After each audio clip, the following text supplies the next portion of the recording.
Land to the Parlamento. Africa. When I spoke up with birds,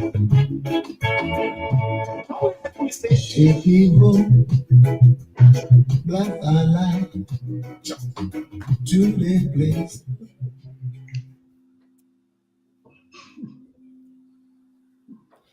Welcome to Love the Afrobeat Music Talk Radio. Petra, take it away. Thank you, TYB. Hey everybody, what's up? It's your girl Petra here representing for Highway 62 Africa. Welcome to Love Bay Radio. Your host Petra, one of your hosts. I'm here with the wonderful TYB and Ron Malinga. We're here joining you for another fantastic, fun-filled, musical, thought-provoking drive on the Highway 62 Africa. So yeah, today's show is going to be a really great show. I know TYB is going to jump in and also help assist me with this as well. But I know we're supposed to have some guests on the show today, but there's a bit of restructuring. But before we get to that, I definitely want to talk to my co-host, and just, shout them out. So yeah, Ron, how's everything been? How's your week? Petra, I've been doing great. You look absolutely lovely today, by the way, for those people that are listening on the radio and can't see their lovely face. Thank you. But it's been great here on the West Coast. Where I live, we're getting some snow. So it's it's definitely different looking. I'm looking outside and I see snow piled on fences and stuff like that. So hey, just a different look to it, but very serene. I think that's a look somebody told me yesterday, says, look so serene there. So, hey, great week. Nothing to complain about. Who would listen anyways? So, yeah, I'm doing great. Thanks for asking, Petra. Yeah, you're welcome. I just wanted to say as well, so tell us a little bit about the weather, because some of the listeners might not know that you live it. Do you want to just share where you live and talk about the weather, if it's typically like that? Because, Yeah, I would say very atypical. I live on the northern end of Vancouver Island, a beautiful place called Port McNeill, and it's not filled with a lot of snow. In fact, January was very dry. Oh wow! Not much rain at all, and there was dry roads. It almost felt at times when I was riding my bike like it was a spring afternoon. However, now we got, as of today, yesterday it started, and as of today, we're getting snow. Snow is not always, happening in this area. I think in my career as a teacher, there were only 2, maybe 3 days where school was canceled due to snow. In 32 years, only about 3 days. So that shows you how often we get snow. And I tell you, we didn't get a lot. We don't get like you get in your area or like we do in the northern end of BC, where I was used to being up to my waist in 4 feet of snow to go to school, and school was still on. Wow. So, yeah, we get 6 inches here and everything closes out. So, yeah. But it's absolutely beautiful blue sky out there today, and then beautiful snow. So it makes everything look so clean. That's what I love about snow, fresh snow. You look out and you kind of go, everything looks so nice.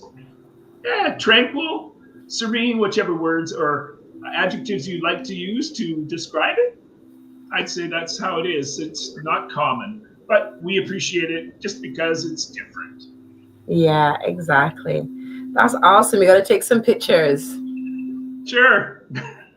Yeah, for sure. And just say you're looking pretty dapper there yourself as well there, Ron. Looking at that suit there. Oh, thanks, Patrick. Yeah, for sure. And TYB, in the place to be. Yeah. Don't ask me about the weather here. Honestly. It was beautiful last night, and the weatherman came out and said, in the morning it's going to be minus 23. It's really cold here in Toronto. I don't know. Minus 23.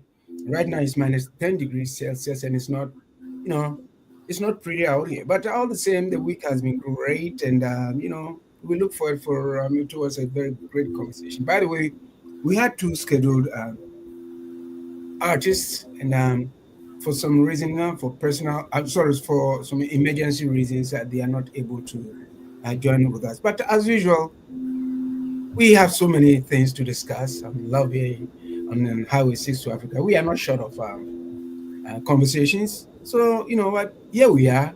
And then Ron is out there talking about,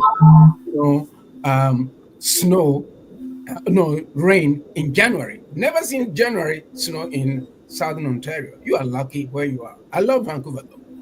I love out west. Very beautiful. Yeah. Mm-hmm. I sent you guys a photo. You can see what it's like from my driveway. You'll probably go, that's not snow. That's not even hardly enough. Oh boy! Oh wow! It looks so serene. Ooh. Yeah. So that's what it looks like from my driveway. What the viewers can see there. Oh my Lord, okay, that's beautiful. I'm gone now. It looks so pretty. Oh yeah, you can see now. See, wow. Yeah, it's beautiful. It's so pretty. Yeah. I mean, I have the hospital right across from my house. Oh wow. That's convenient at times. Convenient. I'm across the street. Yeah, across the street. Yes. But it's convenient in many ways. But then sometimes we hear helicopters coming in, and that's not so convenient. But whatever. It's a beautiful town. So yes, yeah, it's very nice. Mm-hmm. That's beautiful, beautiful. Mm-hmm. But yeah, so I know that Ron had, some interesting points we're going to touch on today that me and TYB are both super excited, to hear about and discuss with you. So take it away, Mr. Malinga. I'm interested in knowing people how they write music, because I'll tell you, recently, from personal experience, I've been using AI just for ideas, if nothing else, for ideas. That's what I use it for. And I was doing something as simple as asking it, can you please give me 4 chords in the key of E minor? I want E natural minor, I don't want harmonic minor. That means there's no 7 chords. I don't need 7 chords in it. And give me, a couple progressions that would work in that key. And then I would like the pre-chorus to have something that is same key, but something that'll help build up to that chorus. And then of course we're going to go back to those 4 chords. I haven't asked it quite yet to write me a bridge, but I'm sure it could. But it was more the ideas of it. Now, when it got down to the writing of the music itself was all me. I just went and said, oh, I like that progression. That's good. I like that. That works. It doesn't tell me inversions. If anybody knows what inversions are, it's where they're placed, like whether E is on the bottom or G is on the bottom or B is on the bottom for an E minor chord. It just says these chords, and I just look at it and I kind of go, okay, these would work in this order. So it's by no means way cheating, because you could do this anywhere. I could do it on Google and say the same thing to Google. Nice thing about AI is it remembers everything about you. This is one of the nice things about AI. ChatGPT does. The other one we were talking about, that deep, what is it called? Deep Talk. It does not remember your past history conversations, and so that's okay. It depends on what you want, and it remembers everything about me. It knows all about Highway 6 as well. However, my point being is that it's very interesting to see where I think music might be going. I was thinking about this after a bike ride today in my garage, because I'm not going out in that kind of weather to ride a bike. But I was thinking about it afterwards. I was going, I think that at some time in the future, as much as we are not going to like it, AI is probably going to take over Spotify. I'll tell you why. I think what is going to happen sometime, hopefully not in my lifetime, but maybe it will be, where you're going to be able to say, AI, can you please write me? Or not write me, just put a playlist together. And I want the playlist, maybe 50, 100 songs. I want them to sound like, to be songs that Charlie Puth would write, Billie Eilish would write, and Ed Sheeran would write. So any of those kinds of styles. Yes, I'd like them to be the ones singing the songs too. So write those songs for me. I want to hear something new because I'm so tired of hearing what I've been hearing. And put the playlist together for me of 100 songs using those three artists. I'm just using those as example. Those three artists, and write me songs with their vocals in them, so that it would have, say, Charlie Puth singing a brand new song Charlie's never even heard or heard about before, but he's the one now singing this song. This is where I see music going in the future with AI. As much as, and as scary as it sounds, people are going to take advantage of it because they're going to go, well, then I can hear brand new songs whenever I want, and they'll sound like my favorite artists. This is a very big dilemma that musicians are going to be facing in the future as to how far we're going to go. And as we know, you could have a world law on this, but you know how close we follow world laws with some countries and nuclear weapons and stuff. They're not following all the laws. So we don't, as a world, really stick together on our laws. So if the United States, Canada, North America all says, okay, this is illegal, well, who knows? Korea might say, well, we don't care. Go ahead, do that. And people will still have access to being able to do that. This is where I see music in the future. I think that so much so that you will see Spotify put out of business because you'll ask AI, put together 100 songs that Petra sings. And though it doesn't have to be Petra, I want her voice on them. And I would like them all to be reggae songs too, by the way. I'd like, because that's what she sings really well. And if you wanted to put in some collaborations with Petra as well, maybe put Bob Marley in with Petra, go for it, please do. So this is where I see it going, and it scares the daylights out of me. Let's hear your thoughts on these. Yeah, well, thank you for that, Ron. And that is a really great way of allowing us to stretch our vision and to see the possibilities with AI. I mean, the way that you mentioned about curating like the playlist and just pretty much how we use ChatGPT right now by putting in, like, say, a description or saying what it is that we want, and ChatGPT delivering, I definitely see those elements being applied to Spotify, iTunes, or a platform of some nature. Because again, I feel like we're in a time period where, like, the major corporations know that the more personalized and the more customized something is for a person's experience, they're going to buy more into that. So if the person could go on and once they implement ChatGPT and say, okay, find me these types of songs, I definitely believe that to be true. In relation to, like, actually writing the songs and such, I mean, I see how that could happen, but this is my thing now, right? Because I think I mentioned to you before that I heard Michael Jackson singing an Ice Spice song, and it just freaked me out. I did not like it. Like, why is Michael Jackson singing Munch by Ice Spice? Like, that's not happen. You know what I'm saying? Like, so then that begs the question for me to think, right? Okay, why is music valuable? Like, why do we value certain songs from certain artists, And I feel it's because, like, that artist is writing songs, creating songs, singing songs, performing songs that are part of their human experience, part of their experience, And I feel like no matter how good AI writes a song, it's not real to me. It's not real because I agree. You recreating a scenario. And I think when you hear certain songs, like, energy is a real thing. Energy is powerful. You can hear a song and something about the things that they've said, the things that they've experienced, it touches you in a way. It touches you so deep that you can't even express it in words. It's something unspoken. It's a vibrational frequency.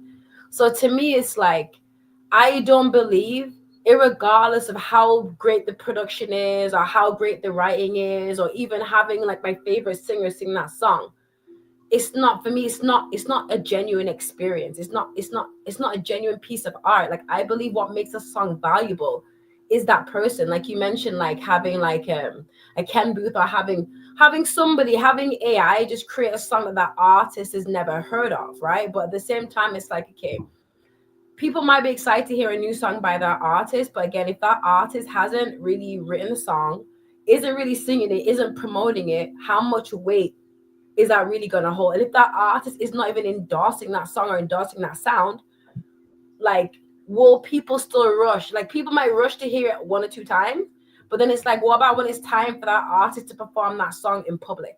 You know, if that artist doesn't want to perform in public or doesn't even know the song, like, how much weight can it hold? I think it takes more than just having good music, you know, and having great lyrics for a song on a whole to be successful, you know, because people are buying into a persona, they're buying into like a person's experience. Like, I can think about a Drake, for example. Like, Drake is huge because, like, and I remember listening to early Drake, I connected so much to his experience, you know, as did many other people. So that's my thing with it. I see that AI is definitely going to be utilized, can be utilized. It's going to go pretty far. And yeah, and I think as artists and creatives, we need to think about our intellectual property rights, you know, and being able to keep control of our rights. I feel like AI shouldn't have, I feel like if AI has the ability to use someone's voice and likeness to recreate art, then that person should receive royalties.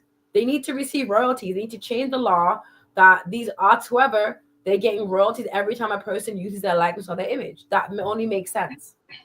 You know what I mean? So that's my take on it. How can I disagree with that? TYB, your thoughts? No, it's my favorite topic, and I know. I was thinking about you, buddy. As you well know, you know what? The future, we don't know. Like I always say, the fact that before the advent of cars, everybody was saying, "Oh, the horse-drawn buggies were there." So how are you going to manufacture this? It's going to put us out of work? Now, cars are there, buggies have become old stock. Let alone now we've moved into a different kind of scenario where the computer is taking over. So as I've been saying, time and time out again, as artists, we are going extinct.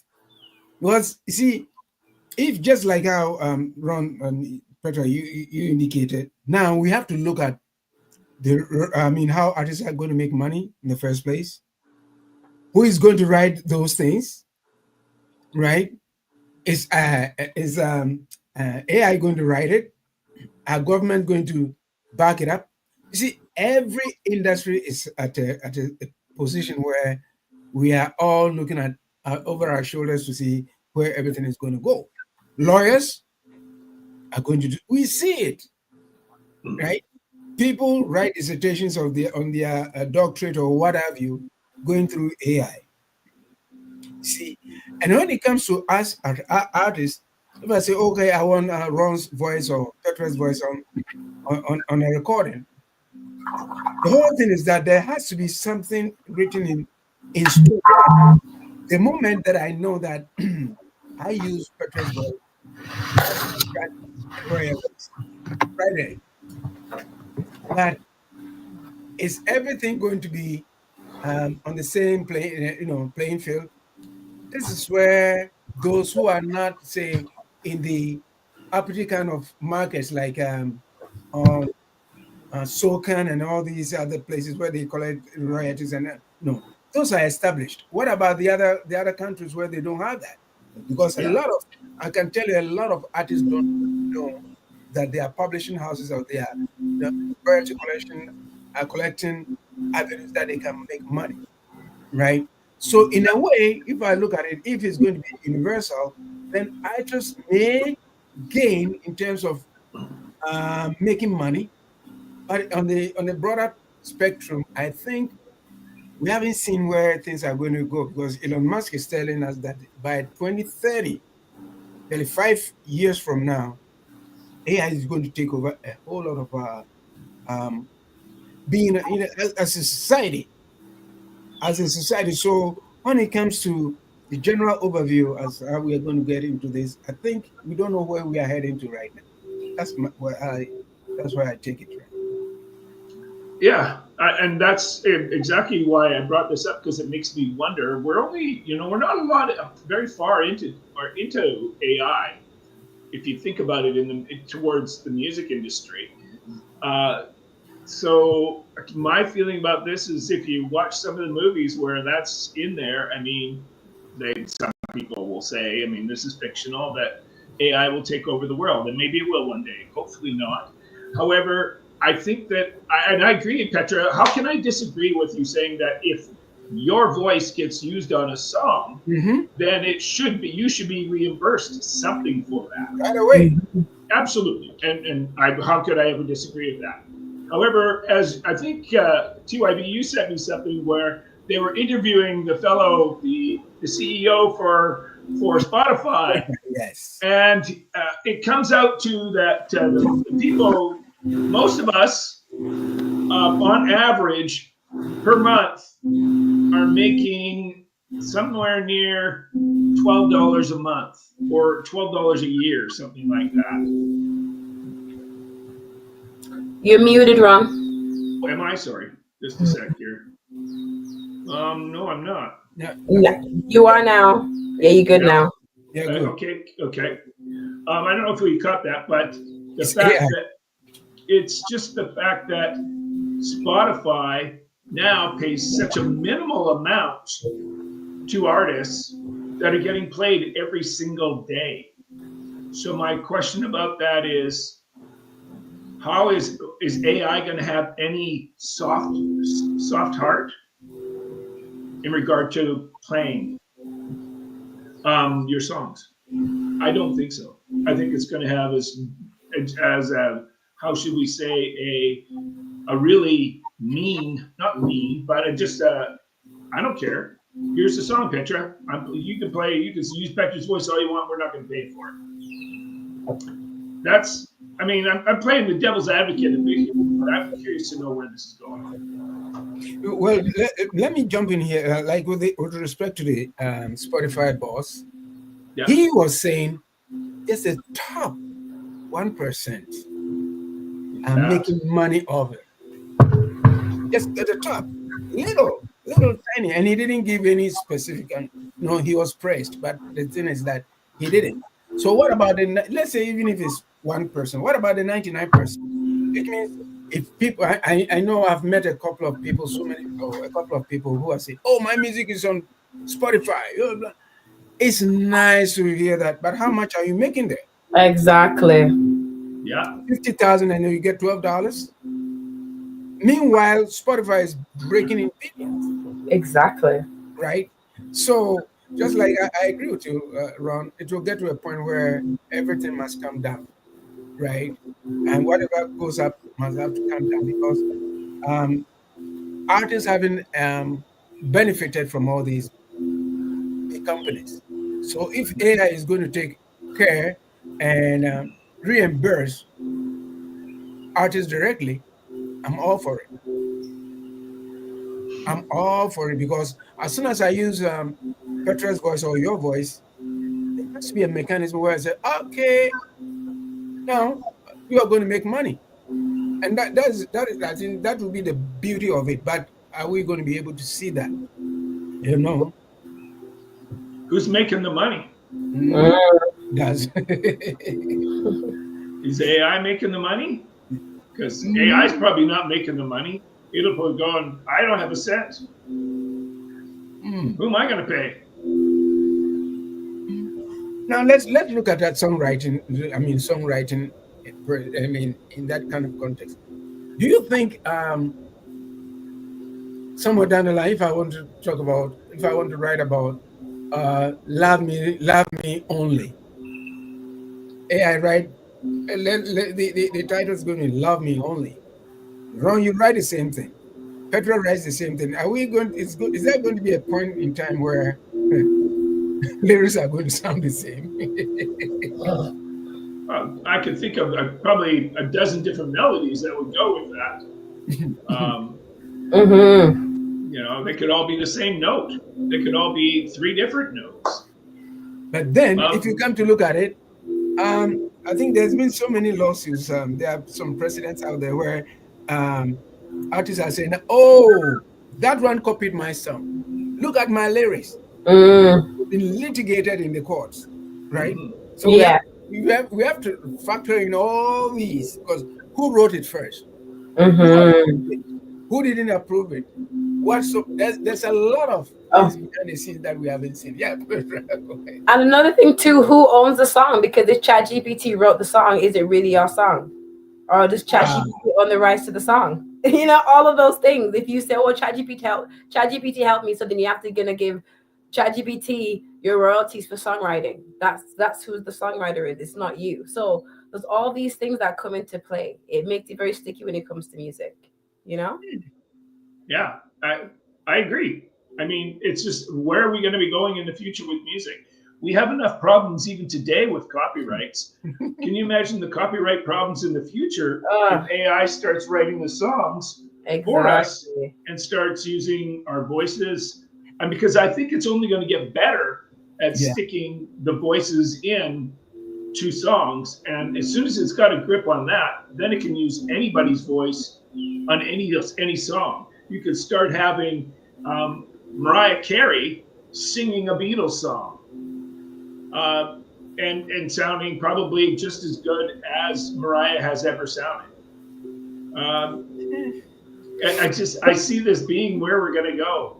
I just unfortunately, and it's sad, and But but it's I scary. would like to sound like me.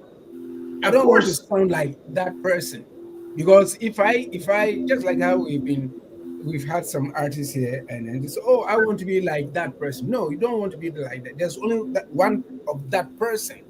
Mm-hmm. You want to sound like you, not that person.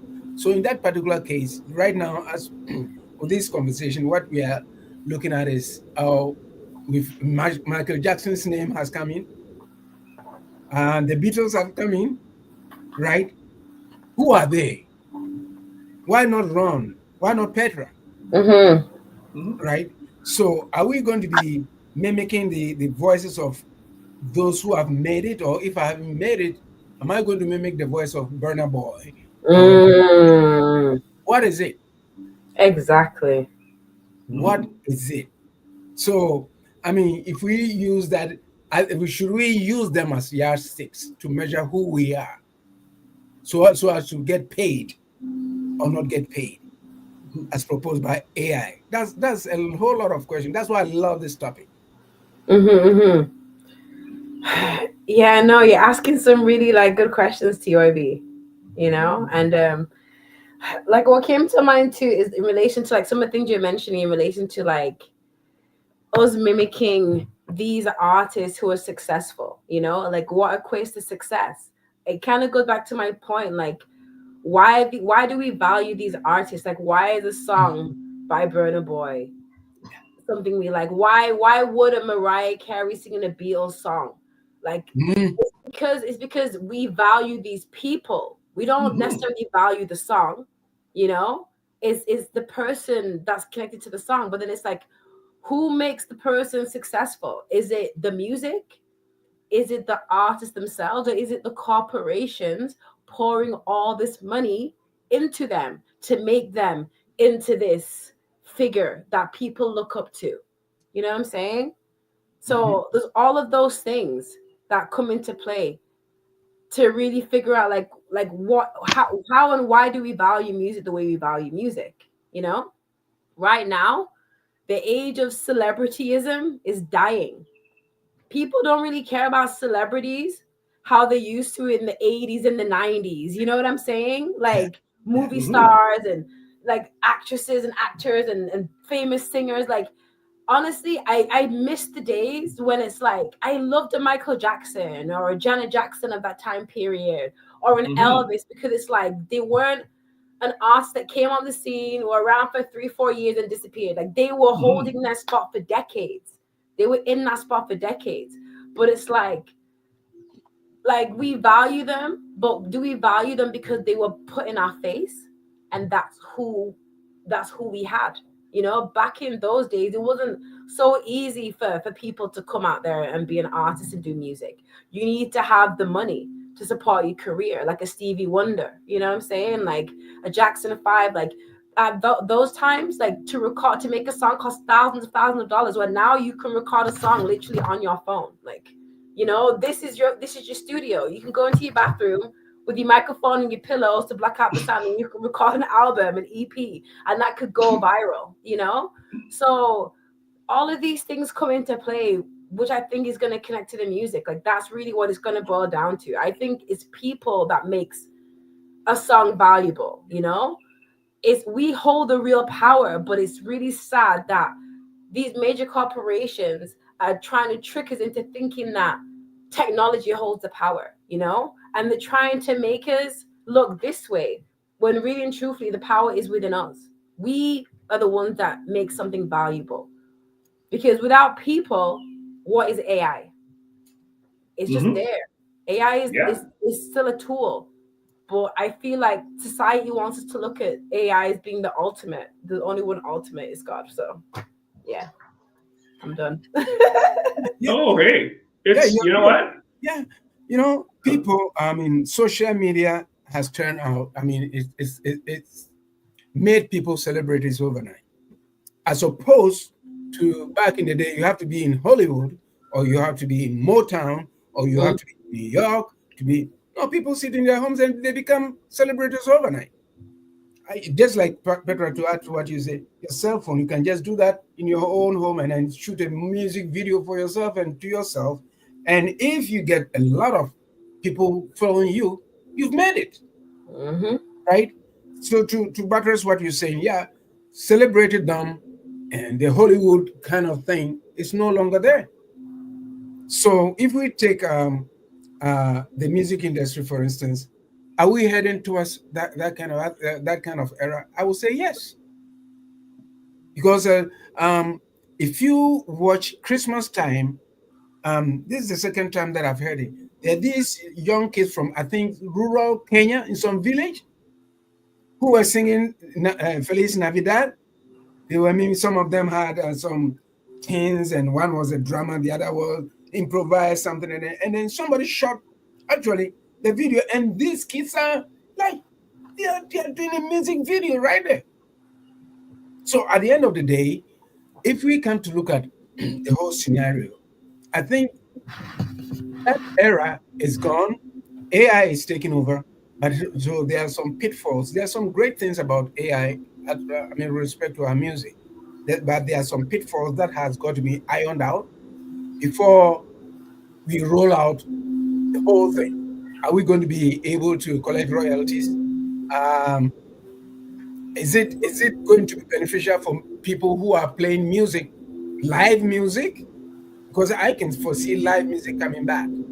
Because if I'm not making money off AI, then I should be able to go out there. Because society is not going to disappear overnight. Those who want live performances are going to like it more. I think now we see it a lot more because people are getting fed up with playbacks. Right? They want to see them. Exactly. So that's where I see things going, Ron. It's interesting you should say that, because I thought of this as well. This came up with me. I was thinking about all this and thinking, yes, this is going to make live performance even more a need, because I think as a human race, we're always going to need to be social. And getting together for concerts or, whatever, to nightclubs or whatever, we still want to be a social group. And that's going to always be part of the humans. I think one of the things that we need to think about is that, will there be a time, here comes this me thinking maybe too much, is there going to be a time where you're going to say, okay, here comes Burna Boy in 3D.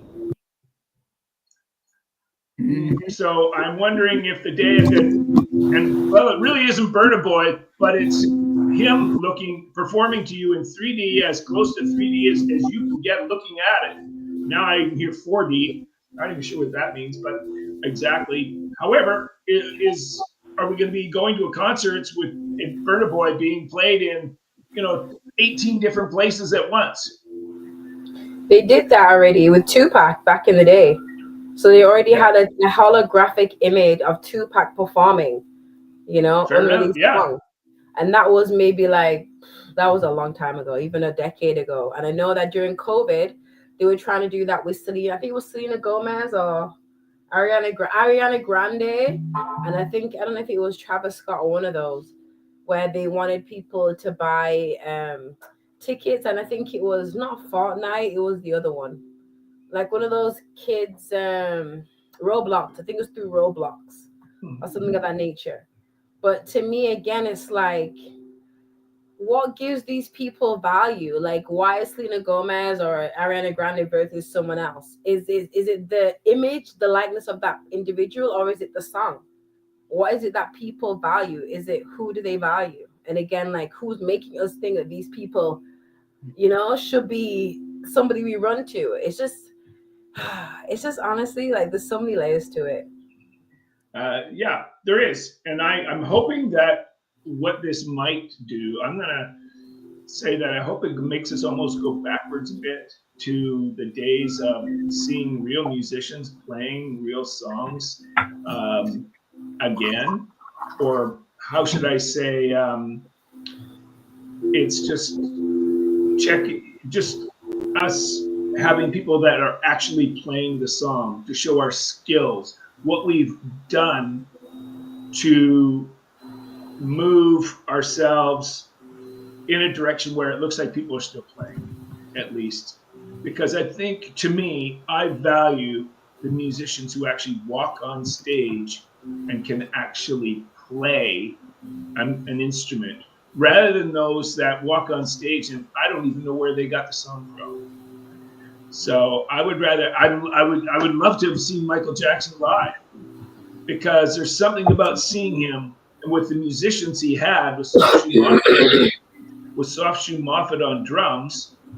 He was just incredible. He's an incredible player, and he even shows in a video what a drummer sounds like if it's a drum machine, and then what he sounds like on a song like Beat It. He shows the drum machine go tick, tick, tick, and he says, but when I play it, I immerse my soul into it. And soul is something that I'm hoping will never happen, that we will never get from AI, because soul means something. You're putting your soul into the music, just like singers do. And I'm hoping that AI is never, ever able to replicate soul or feel, we call it. And if you've ever played with a live drummer before, you know what it's like to be playing with someone who's actually a human being as opposed to a drum machine. I used this comparison to somebody the other day, and I said, your song, I can tell that it's a drum machine. It sounds like a drum machine. It doesn't have feel. It doesn't have soul to it. It doesn't have any heart in it. And I showed him the Soft Shoe Moffat playing it, the video, just a short little clip.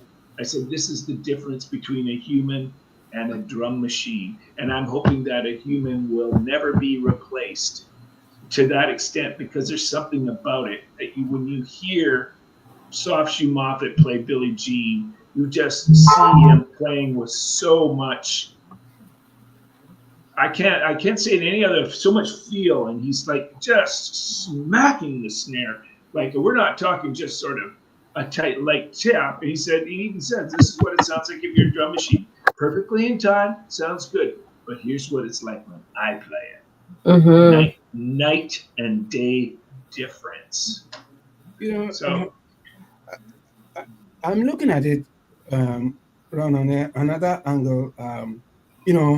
If you perform, I mean, I've done it before. Like, if you perform your own songs, back in the day, I don't know whether it's still there, that you write down the song that you perform at your concert or your whatever you had, and then submit it to Socan, and they paid you, right? Your own song. Yes, That was how it was. Now, if AI comes into place, how are they going to be able to know if, say, they eliminated that paperwork? How are they going to know that I played my own music at my concert or somewhere else? I mean, if I am a nobody, right, and I play my own songs, right? I mean, that was what Sokan was paying us for. You know, they would just give you a form, or you download the form, or you print out the form. When you go and you perform all your music that you have published with them, they pay you for it. Now, with the advent of AI, is it going to is it going to be there, or what is it? There are so many things. Like I'm saying, there are pitfalls, there are the unknowns that we have to look whether that may favor artists or not, because a lot of artists are not, looking at it from how we are discussing it. I think we come in here weekends and then we discuss this, and this has got to have a very, very serious conversation if people depend on music to make a living. Because I got scared when the CEO of what was the name, um, Spotify testified. I got scared. I'm saying to myself, gee, there are a lot of people who say, oh, yeah, my music has been streamed maybe 100,000 times. And how much are they making? $200, $300? So if you are not within that top tier, where they have millions, where they can make $15,000 every day or every other day or every other month, you are at a loss. So what is AI going to do for us? So if you're an artist out there, you have to sit back instead of working in the studio every day, every night. You have to sit back and think as to where the whole thing is at. Hold it, pause it. I'm not saying stop it, but pause, because within the next couple of years, we are not talking about 10 years, 9 years, or something like that. Within the next couple of years, we've been made to understand that within the next 5 years, a lot of people are going to lose their jobs. Producers, who are they? The only light at the end of the tunnel will be live performing artists, because AI cannot stop me from going to play. And radio is going to play a major part of it. Very true. Oh, radio is going to play a major part of it, because how we are looking at these things, I think it's incumbent on every artist out there to start thinking about the fact that no matter how we look at it, live performances are going to be the key to make money. It is. As it is today. Yes, as it is today. Yes. Live performances, because I quite remember, let me slide this in. Over 10, 15 years ago, yeah, we made an appearance. Myself and a group made an appearance at a huge convention, and 10 minutes we made $10,000. We were billed to play for a whole hour. They said, oh, okay, it's all right. Okay, a lot of people are coming for the convention, blah, blah, blah, blah. That's it. 10 grand, 10 minutes, right? So I'm saying this to say that artists out there should start thinking about the future of our industry. We don't know where it's going to go. We don't know how we've discussed. We don't know whether if somebody mimics my voice or wrong your voice, what is it, how is it going to be? How am I going to get paid? There are a lot of issues. We've discussed also this when Camilo was on the show the other time about collabs. And then if we collab and the music becomes a hit, how are we going to split it? Well, it's between them. But how are we going to go to perform in a concert? And then if the two of us did it, and I go alone and perform the music, are we going to look at it as being, being, a fraudulent kind of aspect to the whole thing? Because the two of us did it. And if we are on a tour, or if we are not on a tour, and then you go and play, because people are going to pay money to come and listen to the song where the two of you collabed. So if one is there, one is not the other there, it's AI. Are you go? Ron, I'm telling you, there's that pitfall. There's the unknowns that I think we have to be looking at. Well, this one isn't that difficult, I don't think. I say to people this, because I'm not a singer per se. I look at it as if you are performing on somebody's, well, I do this. I say, if we, like, for instance, Facil and I, when we work together, we split everything down the middle, 50-50. Facil's the singer on it. I'm nowhere on that to be seen other than I'm the guy playing the instruments. However, I look at it this way. I look at it as, Facil, if you walk on stage, you're the guy making the money. That's your job. I mean, that's up to you. If you want to make the money, you go for it. But all I'm doing is I'm playing the instruments. I've been paid in royalties. Thank you very much. This is how I work with all artists. If I wrote a song with Petra and Petra sang it, I'd say, Petra, let's split the royalties 50-50. Whatever you walk on stage and make is all yours. That's how I work. Because I'm not singing on it. Ron, let me jump in on this. Like you and Facil, right? Mm-hmm. There's stuff. And Petra comes up and then Petra sings it, right? Makes it a hit. Are you going to be splitting the whole thing three ways? Petra's going to be paying us to use that song. Heaven forbid. I don't think Petra wants to sing one of ours. But I'm just saying that Petra would be paying. It's like anybody. It's like anybody who redoes a Beatles song. They do have to pay the Beatles still, though they're still in Paul McCartney and Ringo Starr alive. I don't know. I think it's Paul McCartney that has all the rights to them, so they're paying Paul McCartney. However, I see too many artists that don't know about this, and they really have to. They start recording somebody else's song, and I've said to them, you need to be looking into this as to how you are going to pay the person, because you're using their song. They wrote it.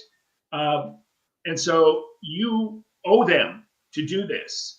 And now if you do it legally, that's great. That's the way it should be done. However, if you don't, and I've heard people that are doing this, you could be taken to court. I know somebody who did this and they won because the song was stolen from them. Mm-hmm. So I think that you have to be really careful in this and do things legally. Mm-hmm. Facil and I have no problems because I'm never going to sing with Facil. I'm never going to sing with Petra because Petra will outshine me by a long shot. I would play instruments.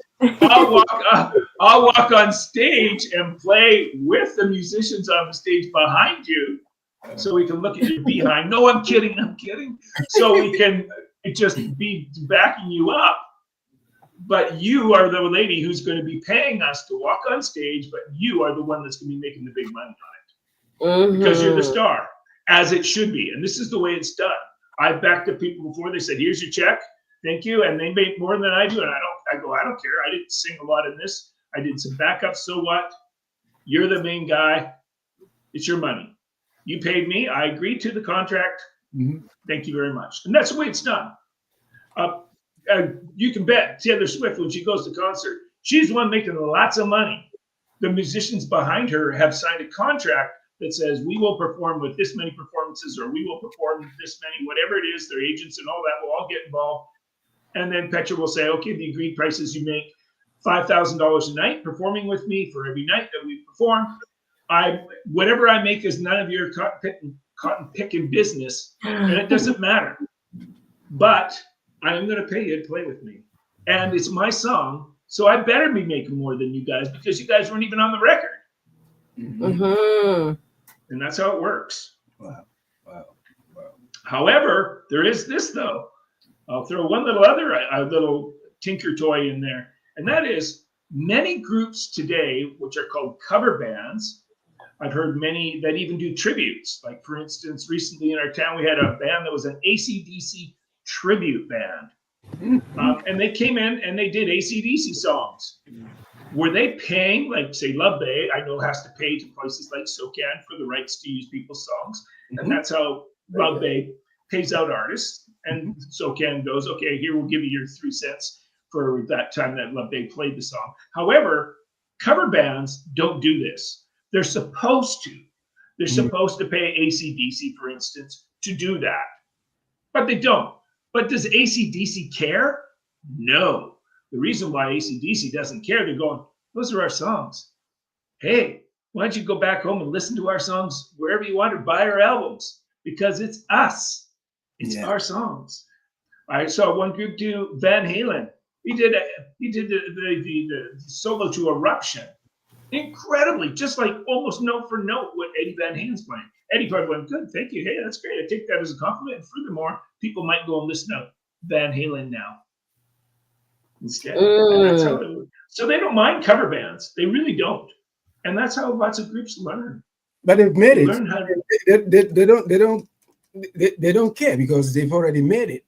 Right? So it's just like you're saying, it's a compliment for them. I love it. For instance, we pay for the use of the songs that we play. We pay soca. Yeah, exactly. So we do. It's not a free. We play that. No, we do pay soca every year for the use of the music. So the artists will be encouraged. That's the whole thing. Encouraged to even produce more. But then, going back to the synthetic questions topic that we're talking about. Do we? I mean, anyone of us can answer this. Do you think AI will be able to do? I don't know. Honestly speaking, it blows my mind to know where we are going. But because I just don't want our industry to be extincted, and to get people who hitherto were sort of dependent on the industry to make money, saying that, geez, this is where I am. So this is where I'm bringing it onto the table, that if you are a performing artist, learn it very well, because without that, I can see that you will not make money. If you're a studio musician, you will make money. Yours, if it's a festival, you just go do your festivals, pay great. You make yourself, and then you go.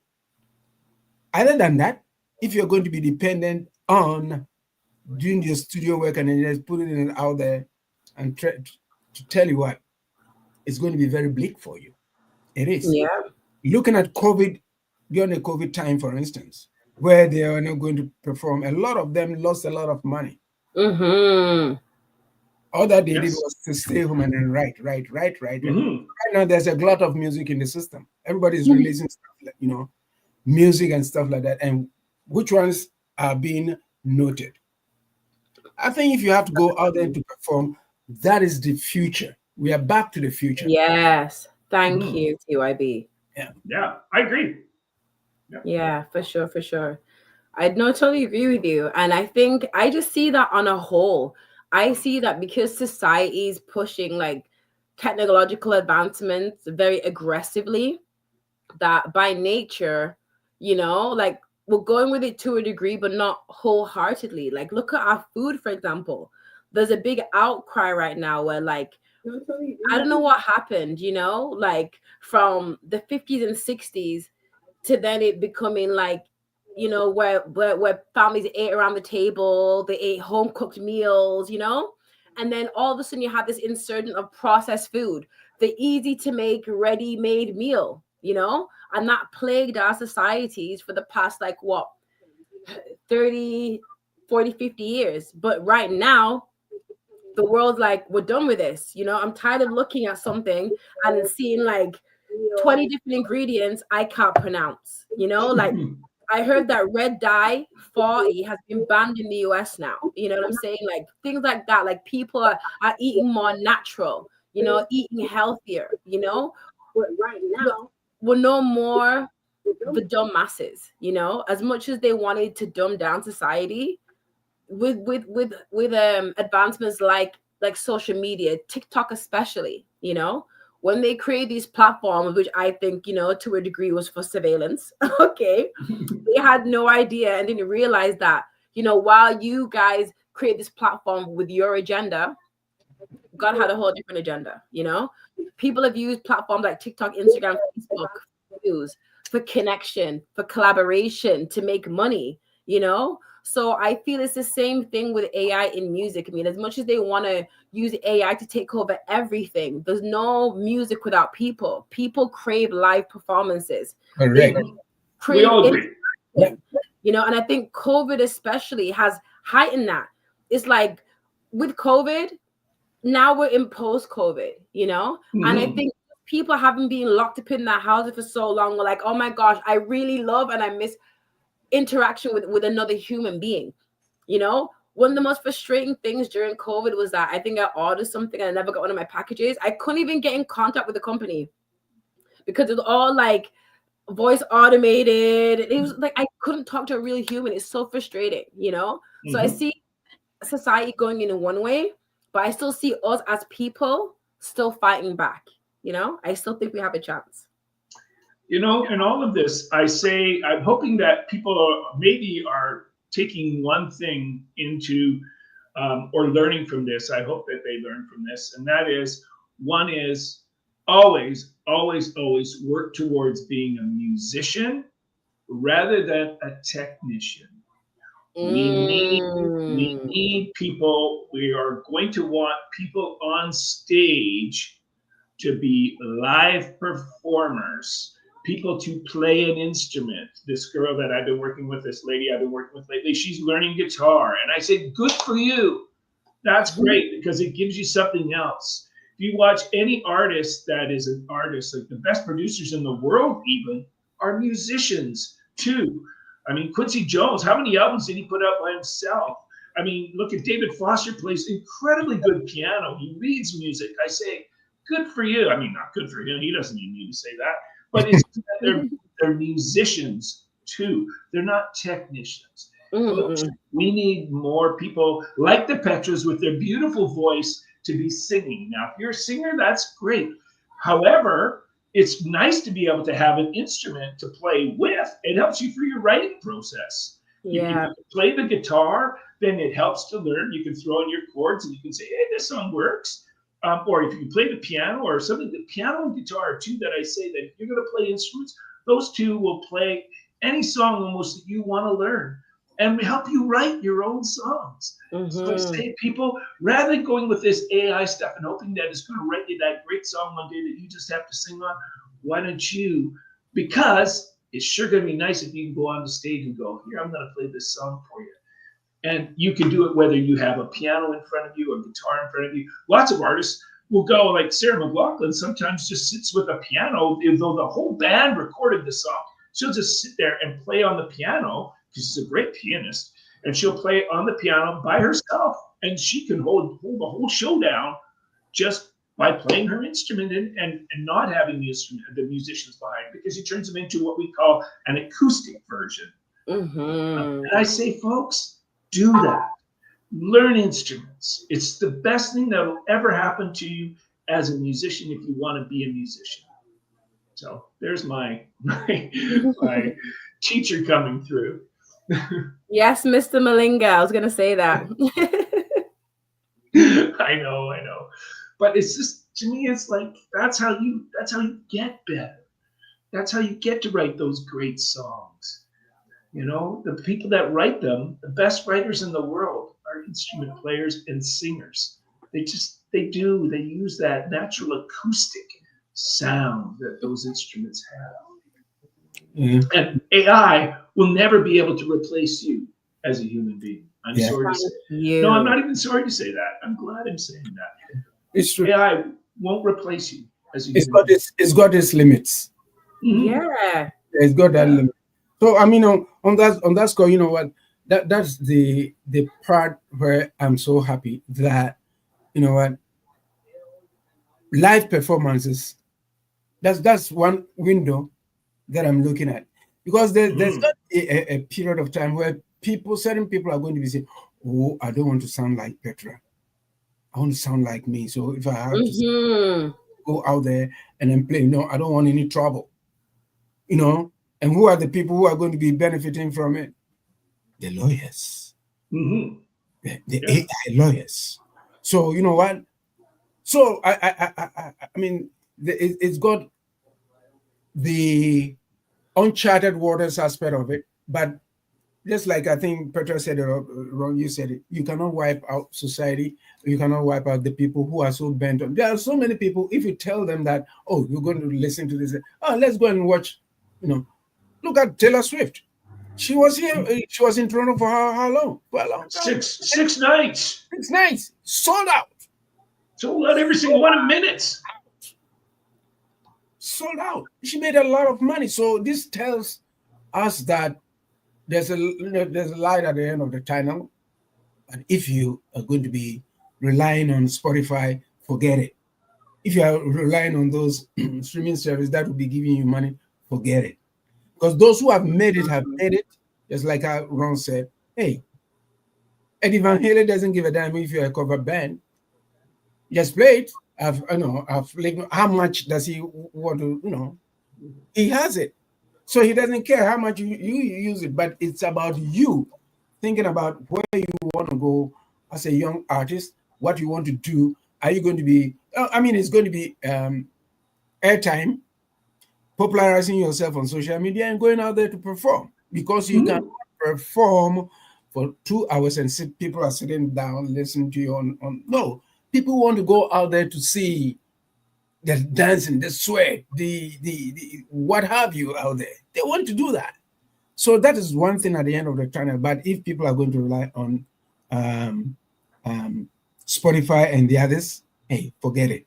Just forget it. It's my personal point of view, but looking at it from where I sit, I think we all agree that, the future looks a little bit murky, but there's also some aspects of it where we can see that, it's going to be very positive.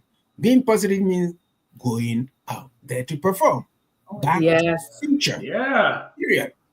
Yeah, and it's so much fun. If you're a musician, as we all know, you walk on a stage and it just brings you electricity. When people are just either clapping or yelling or screaming, whatever it is, there's just something about being on stage that is so different than anything else you'll do in your life. And if you've not had that experience, get that experience and do it. As a musician, it's so much fun. It's enjoyable. And yes, you might be nervous the first 100 times you do it, but you'll we all go through that. We all go through that. Oh no! If I hear my name, I'm like, oh my gosh. Yeah, would you please give a warm welcome, or whatever. Okay, I'm ready. And that's just natural. But after you've played thousands of times, I guarantee Taylor Swift, even in her 6th concert at Toronto, was still a little bit nervous walking onto the stage. Yeah. But that's good nervousness. Yeah, exactly. That gives her energy to walk out there and go, hey, here comes say night 6. All right, I'm going to sing this. No. I bet you night 6 was just as energetic as night 1. Exactly. Because it's the crowd. Yeah, let me throw this one in. When we appeared on the Mixed Poverty History, Bob Geldof thing, the Canadian version of it, like when we're feeding into the world that day. Yeah, like World Aid. That's right. That's right. Yeah. And Barry, and we performed after, I think, Pink Floyd, I think. Yeah. Oh, wow. Tough act to follow. I came out there. I started sweating. So nervous. I said, geez, how's it going to be? Because you can perform 200 times. Your first 5-10 minutes is the key. Yeah. And I turned around, and what even was so interesting was we were introduced onto stage by none other than Dan Aykroyd. Oh wow! I love Dan Aykroyd. Great sense of humor guy. Good, yeah. He mentioned my name correctly as if I turned around and said, geez, this guy has mentioned my name. And later on I found out that his best friend was from Ghana. Oh wow. Right? And it's fun. And then at the Artist Village, I met the likes of Gordon Lightfoot and all these guys, and in the finale we all met on stage, and it's fun. Yeah, it's fun doing it. So if you are trying, I was talking to one artist. They said, Theo, how do I put up a band together? And I'm saying to myself, it came on. That's why I'm saying that.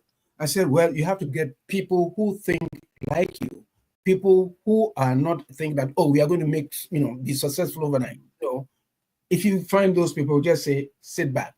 People who will be able to say go and rehearse. Rehearsal is the key. Do it, do it, and do it well. That is my tip for you artists out there who think you can do it overnight. But it's going to be back to the future. Get your bands together, because now playbacks are going to be a thing of the past. I can tell you that. Because if I wanted to hear playback, I would sit at home and listen to the music or watch the video. But if I want to go out there, I want to see the guitarist making mistakes, the drummer making mistakes, and the lead singer singing out of tune, and all those kind of stuff, me having fun. And it's all part of the game.